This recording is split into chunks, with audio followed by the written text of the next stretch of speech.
Bonjour, je corrige dans cette vidéo l'exercice 2 du chapitre 6, flux de chaleur à une dimension. Donc on considère un milieu infini invariant dans les directions OY et OZ. Donc on aura ici Y, ici Z et ici X. On travaille donc dans la direction X. On considère la couche infinitésimale limitée par X et X plus dx. Donc ici on est en X et ici en X plus dx. Et on va regarder, notre système, ça sera cette couche-là, entre X et X plus dx. On note phi S, le flux de chaleur qui traverse une surface S, située dans le plan X, dans le sens des X croissants.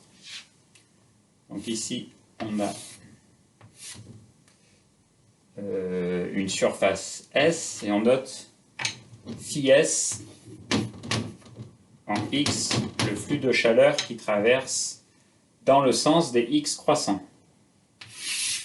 Comme ceci.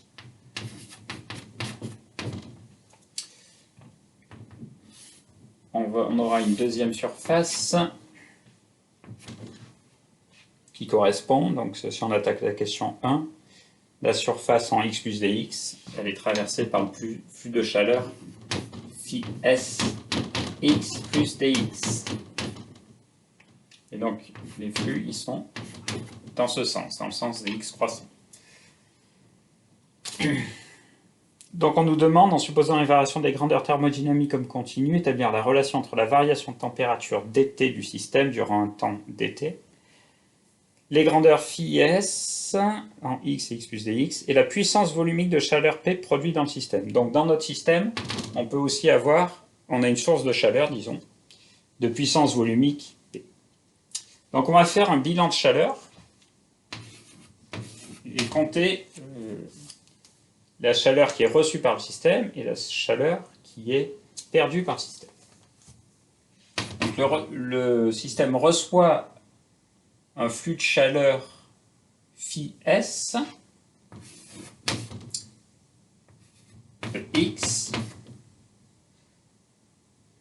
pendant un temps dt. On multiplie par le temps pour avoir la chaleur pendant le temps dt. Le système perd la chaleur phi S en X plus dx en temps dt. Et étant donné qu'il peut y avoir une source de chaleur de puissance volumique P, on rajoute la puissance volumique fois le volume, dV, qui est le volume du système, multiplié par le temps dt. Donc là, on a fait le bilan de puissance. Et donc, cette chaleur infinitésimale est changée, étant donné qu'on peut supposer qu'on est à pression constante, c'est égal à la variation d'enthalpie de notre système, qui est égale à la capacité thermique du système fois dt. Et cette capacité thermique, c'est la masse fois la capacité massique. La masse, on peut la noter tout de suite, rho dV fois dt. Fois C, pardon, la capacité massique cette fois-ci, fois dt. Et donc, cette expression est égale à celle-ci.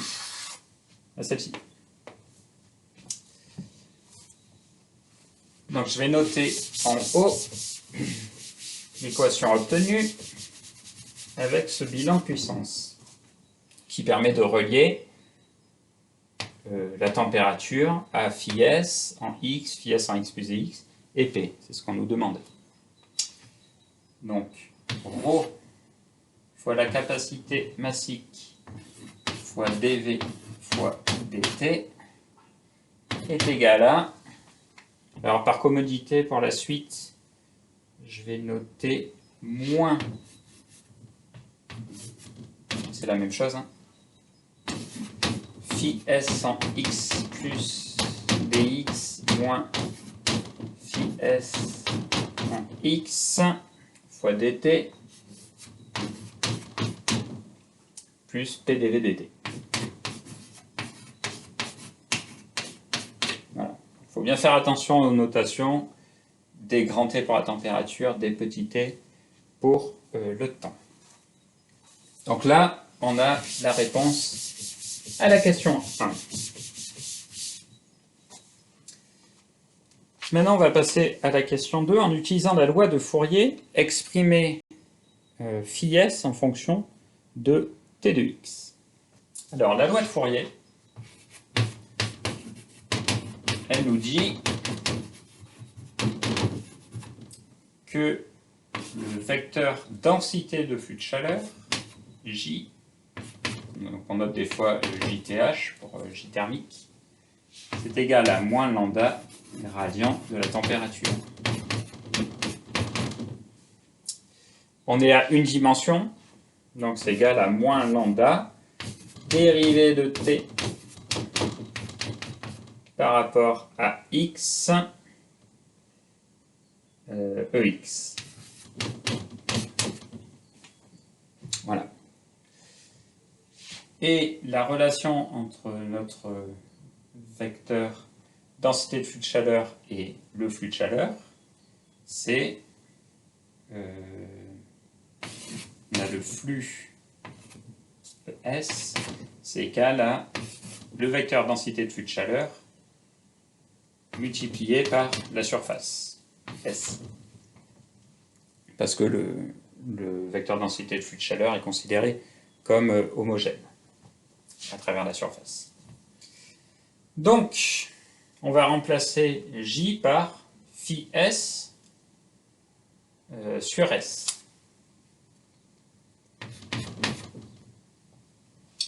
Ce qui fait que le flux de chaleur, phi S en X, c'est égal à moins lambda fois S, dérivé de T par rapport à X. Et voilà. Nous avons ici le flux de chaleur. Donc, ici on répond à la question 2. Et maintenant, en question 3, on va en déduire l'équation de diffusion de la chaleur en injectant ce résultat dans la première équation que l'on a obtenue. Je renote en petit cette équation. Phi de S égale moins lambda S dérivé de T par rapport à X. Et je vais effacer maintenant la question 2.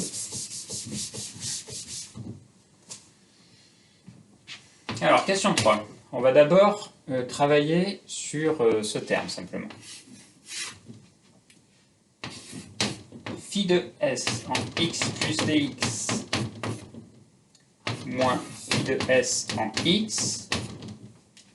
Par définition de la dérivée, si je divise ça par dx, j'ai la dérivée de phi par rapport à x. Ça, c'est vraiment la définition de la dérivée. Donc, ce terme, celui-ci, c'est la dérivée de phi par rapport à x fois dx. Donc, je vais remplacer maintenant dans l'équation du haut ce terme par celui. Donc, je peux écrire que ρ c dv d grand T est égal à moins la dérivée de phi par rapport à x dx fois dt plus p dv dt. Ensuite, mon système, le volume de mon système, il est... Alors, on a deux plaques de surface S séparées par dx. Donc, le volume dv, c'est égal à S fois dx. Je vais remplacer donc dv par S dx. Ici et ici. dv c'est S dx. dv c'est S dx. Ensuite, je vais injecter ce que l'on a obtenu en question 2 dans l'équation. Donc, je peux écrire que je simplifie aussi tout de suite par dx. Donc rho CS dt est égal à moins dérivée par rapport à x de phi, donc moins lambda s dérivée de t par rapport à x. J'ai simplifié par dx, donc là je ne le remets pas, fois dt plus p s dt.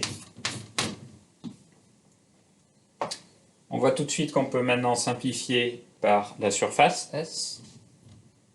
Je vais le faire. On va effacer. Je simplifie par S. Voilà. Et donc j'obtiens rho C dt est égal à lambda dérivée seconde de t par rapport à x dt plus p dt.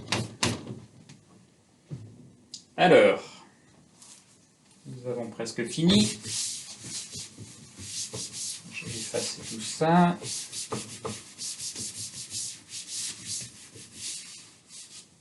Maintenant, je vais transformer dt. Je vais dire que dt, c'est égal à la dérivée de t par rapport au temps fois dt. Donc je remplace dt par cette expression. Et j'obtiens rho c dérivée de t par rapport au temps fois dt est égal à lambda dérivée seconde de la température par rapport à x2 dt plus p dt. Et après, il me suffit de simplifier par dt et de diviser par rho c, et on obtient dérivée de t par rapport au temps égale lambda sur rho c dérivée seconde de t par rapport à x2 plus p sur rho c. Et ici, on voit apparaître le coefficient de diffusion grand D. Voilà, nous avons établi l'équation de la chaleur à une dimension. À bientôt.